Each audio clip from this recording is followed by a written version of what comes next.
किसी की जिंदगी में रहने के लिए भीख मत मांगा करें। उनको बुलाएं, बात करें, उनकी मुश्किलात हल करने की कोशिश करें। फिर भी नज़रअंदाज कर दिए जाएं तो एक तरफ होकर खामोशी से बैठ जाएं। इसी को इज्जत नफ्स कहा जाता है। किसी इंसान के पीछे ना भागें। अपना वक़ार, अपनी इज्जत नफ्स को किसी भी इंसान के लिए दांव पर मत लगाएं।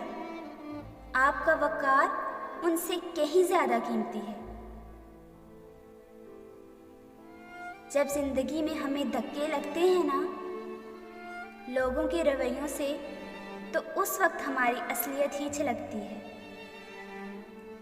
तो देखना ये है कि जब आपको धक्का लगा तो क्या छलका, सब्र, खामोश इंसानियत या गुस्सा, हसद या नफरत।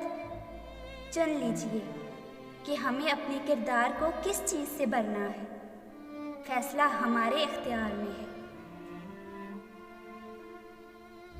रिश्ते तो हमें उसी रोज़ मिल जाते हैं जिस दिन हम इस दुनिया में आते हैं, लेकिन उन रिश्तों से मोहब्बत तब मिलती है जिस दिन हम इस दुनिया से चले जाते हैं।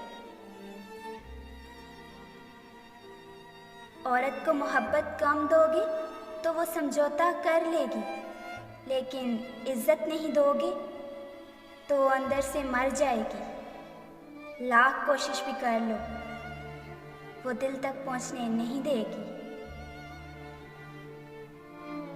अगर कोई मोहब्बत करने वाला शख्स तुमको नसीहत करना छोड़ दे तो समझ जाओ कि तुम उसकी नज़रों में अपनी अहमियत खो चुके हो।